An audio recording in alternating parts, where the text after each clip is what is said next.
right, welcome students. This is the pre-lab video for our first big lab of the year in EP Chem, percent copper and brass. Now in this lab, you're going to be working with a lot of equipment that you've never worked with before. You're going to be using techniques you've never worked with before, and you're going to be looking at a reaction that you've never looked at before. So this pre-lab video is meant to kind of walk you through all this new stuff so that on the day of the lab, you're somewhat familiar with what you'll be doing, and it isn't this barrage of totally new things that you're working with. So I'm going to be going over 4 things in this pre-lab video. Number 1, how do you work with volumetric flasks? Number 2, what is the reaction that we're looking at? What's it going to look like for you? Number 3, working with the Vernier Lab Quest and the colorimeter. And number 4, what are you doing with a calibration curve? So first up, working with a volumetric flask. A volumetric flask is a very precise piece of glassware used to make solutions with an exact volume. There's only going to be one marking on a volumetric flask, and it's going to be on the neck of the flask, on the thin part towards the top. And the idea behind a volumetric flask versus, let's say, a graduated cylinder is if you want to make, let's say, exactly 500 milliliters of a solution, if you use a volumetric flask, you will know that you're making like 500.00 milliliters of that solution using the volumetric flask, versus if you use a graduated cylinder, there's a little bit more error involved. So it's very, very good at making a very precise volume, and that's the idea behind using it here. Now, filling a volumetric flask, first of all, pouring your solution, because you're going to be transferring your solution from a beaker into the flask. You'll notice that we're using a funnel and a stir rod here, and the note here, you want to, when you're doing this, pour your solution actually onto the stir rod into the funnel, and this prevents spills, and it really ensures that everything from the beaker gets into the volumetric flask. Then, once you transfer everything, then you're going to dilute your solution up to the 100 milliliters that we need for this. You'll notice in this picture on the left, the one single line that is on the volumetric flask. We're working with 100 milliliter volumetric flasks here, so if you have a solution that goes right up to that line precisely, then you know you have like 100.00 milliliters, which is really, really good. You need to fill the solution to the line on the flask precisely, and you need to use a dropper pipette. Notice I'm using a dropper pipette to add distilled water until you get there. The bottom of the meniscus, this picture here on the right is really what we're shooting for. The bottom of the meniscus has to sit exactly on the line. If it doesn't, then you do not have 100.00 milliliters. So you have to go very carefully and very slowly at the end, and you really need to make sure that you don't go over that line, because if you go over that line, then you have to start all over again. You don't want to do that. So make sure you get down nice and eye level with the volumetric flask when you're adding those final drops of water to know that, okay, I am right there, boom, I have that meniscus sitting on that line. I have exactly 100 milliliters. Now, once you fill the volumetric flask to 100 milliliters precisely, then you have to mix your solution. And the way you do that is by stoppering the flask. Now, if the flask comes with a stopper, if it has a glass stopper, great, use that. Just put that on top and make sure you hold it on nice and tight. If not, you're going to have to use parafilm. Parafilm is sort of an industrial grade sort of sealant. Think of it like a plastic wrap, but way, way, way, way, way better at actually holding stuff in. When you get the piece of parafilm, which is shown here, there are actually sort of 2 parts to the parafilm. The parafilm itself is this waxy looking stuff. The back is garbage. You're going to just throw that out. That's just to sort of to have something that you can use to easily cut out the parafilm. And it's waxy, but it's also very, very stretchy. So you'll notice down here, what I'm doing is I'm sort of stretching the parafilm over the mouth of the volumetric flask. And then here I'm wrapping the excess around the sides to create a really, really nice tight seal. And the liquid will not leak if you've done this correctly. And then, to mix and ensure that your solution is completely mixed, you're just going to invert and swirl. Notice I'm using 2 hands. Ha ha ha, that's kind of key, right? You don't want to break the volumetric flask. It's a fairly expensive piece of equipment. But you invert it, and then you swirl it, and then you put it back, and then you invert it, and you swirl it, and you put it back, and you do that several times, and then you ensure that your solution is completely mixed.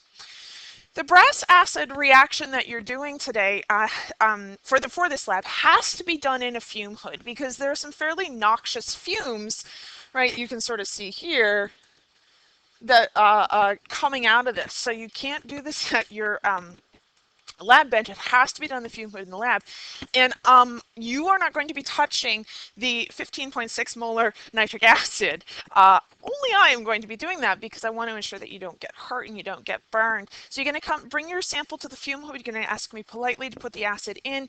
It's going to go on a hot plate, and really as soon as it comes into contact with the acid, we're going to start to see these brown fumes come up.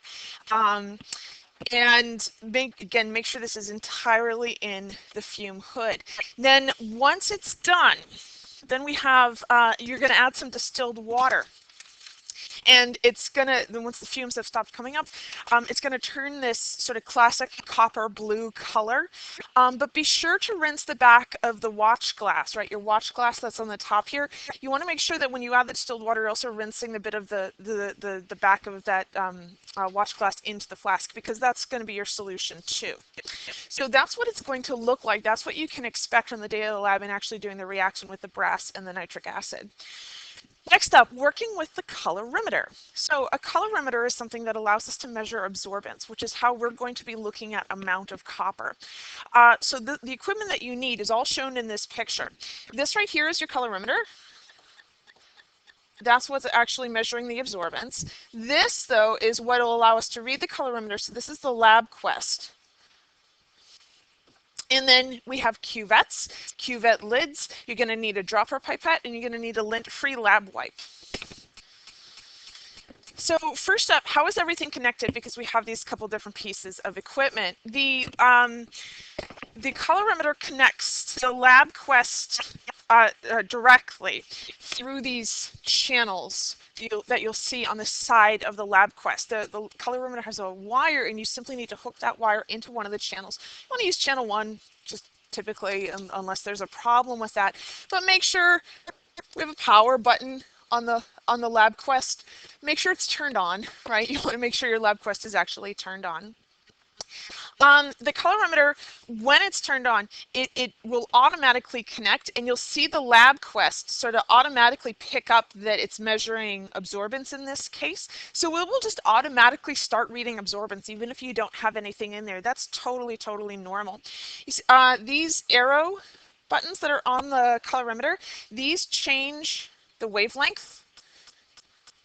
So you'll want to make sure you read the directions and you have that on the correct wavelength, because we do need a certain wavelength to pick up the copper. Next up, continuing working with the colorimeter slides open. So it comes in a little box, but that's what this picture here is showing, this little ridged bit right here. If you slide it to the right, it opens, and this is where the cuvette goes. So the cuvette is going to go in this little box right here. And in the procedure, it will refer to an arrow on the colorimeter, which is sort of shown here. I know it's a little hard to see, but that arrow shows you the direction that the light is going through the sample. So the colorimeter is essentially telling you, like, where's the light source and what is the direction that it's going in. And you need to know that because you need to make sure that your sample is aligned correctly with the light source.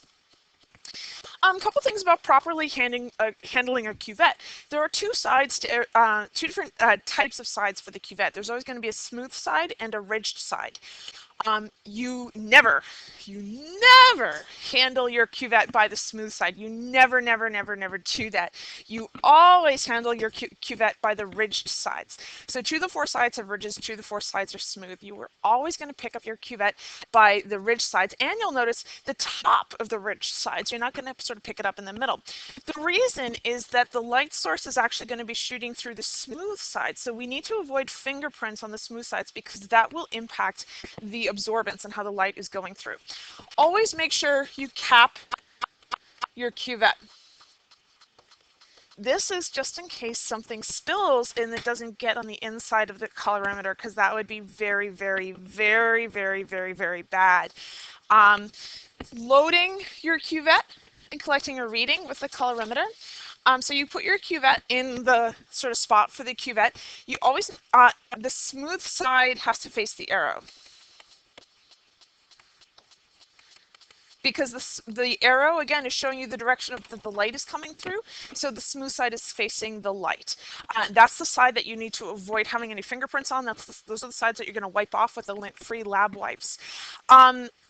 Getting the reading, you'll notice again our LabQuest is simply automatically reading absorbance, but you do not want to get a reading when your colorimeter is open. That's what this is saying. The colorimeter has to be closed before you collect your reading. If you don't, you'll notice that the readings have actually changed between these two pictures, 0.507 versus 0.482. Ambient light from the outside will impact the absorbance that the colorimeter is reading, so we need to make sure that the colorimeter is completely closed while we get a reading. The reading is very, very quick. I mean, the colorimeter can read the absorbance essentially right away. So it's not going to take a lot of time to get a reading. And then lastly, once you've collected all your data, I'm going to ask you to make a calibration curve. So in this one, just to talk about what is a calibration curve, how are you going to use that? So first up, so it says determine the absorbance of your known concentrations, your serial dilution. So this is basically just reading the absorbances for your stock solution, your 1 to 2, your 1 to 4, and your 1 to 8. And then you're going to make a graph and determine a line of best fit. Now this graph is going to have your grams of Cu per 100 milliliters on the x-axis, because that was your independent variable. That's what you were changing. And it's going to have absorbance on the y-axis. There is actually no unit for absorbance, so it's just essentially just going to be that number that you read. So you're going to graph all of your solutions. So you're going to have 4 points. Right? You're going to have, they're going to look approximately like this. Yes, they are going to be spaced out like this because you did 1, 1 to 2, 1 to 4, and 1 to 8. That's not a linear series of dilutions. That's actually an exponential series of dilutions, right? 1, half, a quarter, an eighth, etc., etc. So this one is probably going to be your 1 to 8 because it's going to have the least amount of grams of copper per 100 milliliters. Then your 1 to 4, 1 to 2, and then this is going to be your stock. And you want to connect them with a line of best fit, right?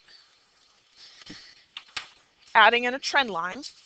And that right there, that is your calibration curve.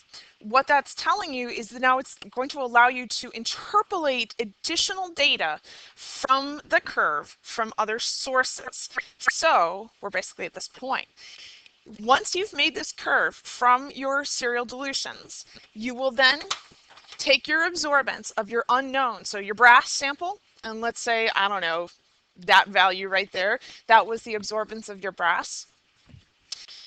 You're going to interpolate the grams of copper per 100 milliliters from it by going over to where that absorbance hits your calibration curve, and then going down to the x-axis, excuse me, and you're reading whatever the value that is, and that right there is your number of grams of copper per 100 milliliters for your brass, which is exactly what we're looking for. We're trying to figure out how many grams of how much copper is in brass, and that will tell you how many grams of copper you had, and then you know how many grams of brass you had, and you can work out what that relationship is, what that percent relationship is. So that's the pre-lab video. Hope this helps. Hope this helps you understand some of the new equipment and new techniques you're going to be working with.